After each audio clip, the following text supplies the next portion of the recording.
আসসালামু আলাইকুম ভিউয়ার্স, জানিয়ে দেব আজকের সর্বশেষ আন্তর্জাতিক সংবাদ। শুরুতেই শিরোনাম, পরে বিস্তারিত। লোহিত সাগরে হুতি আতঙ্ক ও যুক্তরাষ্ট্রের প্রতিক্রিয়া। এরপর থাকছে জাতিসংঘে প্রস্তাব পাশের পরও গাজায় ইসরায়েলের বিমান হামলা। এদিকে ইসরায়েলের ট্যাঙ্ক গাজার নাসের হাসপাতাল ঘিরে রেখেছে, জানিয়েছে প্রত্যক্ষদর্শীরা। জানিয়ে দেব অভূতপূর্ব কোণঠাসা অবস্থায় ইসরায়েল। সর্বশেষ জানিয়ে দেব গাজাবাসীর প্রতি ইরানের সমর্থন ছিল, আছে ও থাকবে মন্তব্য ইরানের সর্বোচ্চ নেতার। শুনছিলেন সংবাদ শিরোনাম, এবারে বিস্তারিত। তার আগে আজকের সংবাদ সম্বন্ধে আপনার কি মন্তব্য কমেন্টে জানিয়ে দিন এবং আমাদের ভিডিওটিতে একটি লাইক এবং চ্যানেলটি সাবস্ক্রাইব করে পরবর্তী আপডেট পাওয়ার জন্য আমাদের সাথেই থাকুন।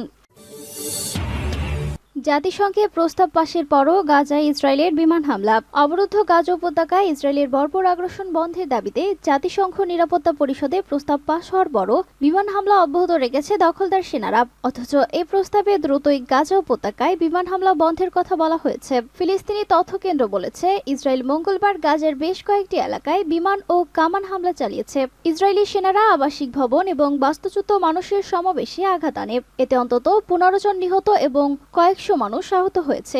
নিহতদের মধ্যে 4 জন নারী এবং কয়েকটি শিশু রয়েছে। রাফা শহরের উত্তরে মোসবে এলাকায় একটি আবাসিক ভবনে বর্বর ইসরায়েলি সেনারা হামলা চালায়। গণমাধ্যমের খবরে বলা হয়েছে, গাজায় দখলদার সেনাদের সাথে প্রতিরোধ যোদ্ধাদের লড়াই অব্যাহত রয়েছে। ইসরায়েলের হামলা অব্যাহত থাকার কারণে নিরাপত্তা পরিষদে পাশ হওয়া প্রস্তাব অনুসারে গাজায় যুদ্ধবিরতি কার্যকর করা যাবে কিনা তা নিয়ে সন্দেহ দেখা দিয়েছে। এর আগে গতকাল ইসরায়েলের বর্বর আগ্রাসন ও গণহত্যা বন্ধের দাবিতে জাতিসংঘ নিরাপত্তা পরিষদে একটি প্রস্তাব পাশ হয়েছে। ফিলিস্তিনের প্রতিরোধ আন্দোলনগুলো এ প্রস্তাবকে স্বাগত জানালেও ক্ষুব্ধ হয়েছে ইসরায়েল। সূত্র পার্স টুডে। লোহিত সাগরে হুতি আতঙ্ক ও যুক্তরাষ্ট্রের প্রতিক্রিয়া। 19 নভেম্বর 2023 অতর্কিত সামরিক আক্রমণ চালিয়ে ইসরায়েলি বাণিজ্যিক জাহাজ দ্য গ্যালাক্সি লিডার কবজা করে ইয়েমেনের হুতি সামরিক গোষ্ঠী। এই আক্রমণের কিছুদিন পূর্বে অর্থাৎ 31 অক্টোবর 2023 গাজা উপত্যকার হাসপাতালে ইসরায়েলের দক্ষিণ সমুদ্র বন্দর ইলাতে মিসাইল ও ড্রোন হামলা চালায় হুতি বিদ্রোহীরা। ইসরায়েলের হামলা ও হিজবুল্লাহর সামরিক আক্রমণের সঙ্গে সংহতি পোষণ করে হামাসের প্রধান আব্দুল মালেক আল হুতি। তিনি বলেন, যতদিন না ফিলিস্তিনে ইসরায়েলি আগ্রাসন সমাপ্ত হবে, লোহিত সাগর ও বাব আল মানদেব প্রণালী সংলগ্ন অঞ্চলে ইসরায়েলি মালিকানা ও ইসরায়েলের সঙ্গে সম্পর্কিত প্রতিটি জাহাজে হুতিদের হামলা বজায় থাকবে। লোহিত সাগরে হুতিদের এই সামরিক উপস্থিতি ও বিভিন্ন আধুনিক সরঞ্জাম ও কৌশলের সাহায্যে বাণিজ্যিক জাহাজে আক্রমণ আন্তর্জাতিক বাণিজ্য ও জ্বালানি সরবরাহে চরমভাবে আঘাত আনছে। ভূরাজনৈতিক, ভূকৌশলগত এবং ভূ অর্থনৈতিক প্রবৃত্তির কারণে লোহিত সাগর সংলগ্ন অঞ্চল আন্তর্জাতিক পরিমণ্ডলে খুবই গুরুত্বপূর্ণ। ইসরায়েলের ট্যাঙ্ক গাজার নাসের হাসপাতাল ঘিরে রেখেছে, জানিয়েছেন প্রত্যক্ষদর্শীরা।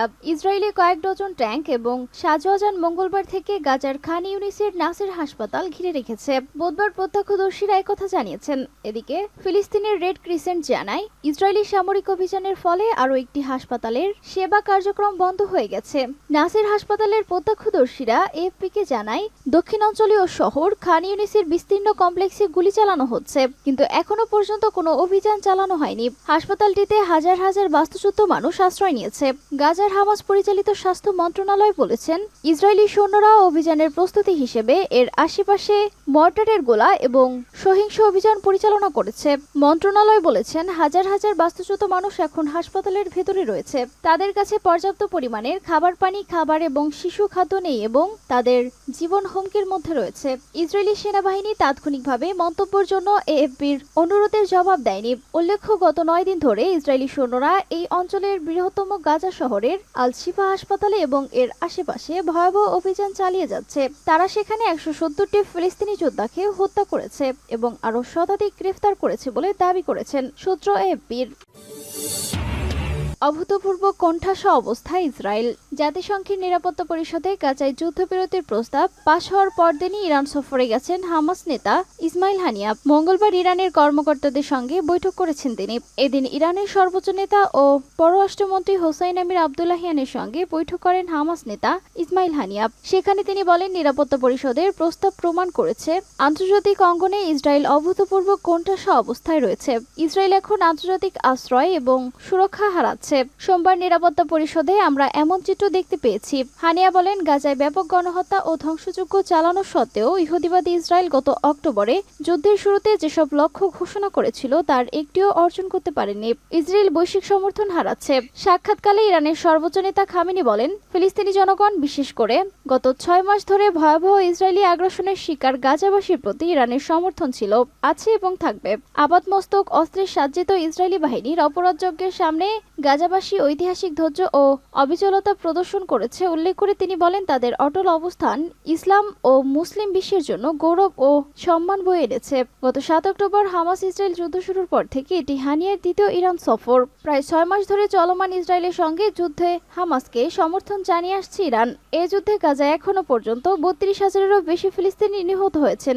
দীর্ঘ প্রতীক্ষার পর জাতিসংঘের নিরাপত্তা পরিষদে ফিলিস্তিনের অবরুদ্ধ গাজা উপত্যকায় জরুরি ভিত্তিতে যুদ্ধবিরতির প্রস্তাব পাশ হয়। সোমবার পাশ হওয়ার এই প্রস্তাবে গাজায় যুদ্ধবিরতির পাশাপাশি হামাসের হাতে থাকা জিম্মিদের অবিলম্বে নিঃশর্ত মুক্তির শর্ত রাখা হয়েছে।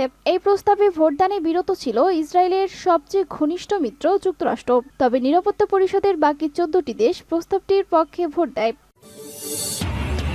গাজার প্রতি ইরানের সমর্থন ছিল, আছে ও থাকবে মন্তব্য ইরানের সর্বোচ্চ নেতার। ফিলিস্তিনি জনগণ, বিশেষ করে গত 6 মাস ধরে ভয়াবহ ইসরায়েলি আগ্রাসনের শিকার গাজাবাসীর প্রতি ইরানের সমর্থন ছিল, আছে এবং থাকবে বলে জানিয়েছেন দেশটির সর্বোচ্চ নেতা আয়াতুল্লাহিল উজামা খামেনি। ফিলিস্তিনের প্রতি সমর্থন ইরানের অপরিবর্তনীয় নীতি বলেও তিনি মন্তব্য করেছেন। ফিলিস্তিনের ইসলামী প্রতিরোধ আন্দোলন হামাসের শীর্ষ নেতা ইসমাইল হানিয়া গতকাল তেহরানের সফরে এসে সর্বোচ্চ নেতার সঙ্গে সাক্ষাৎকালে তিনি এ মন্তব্য করেন।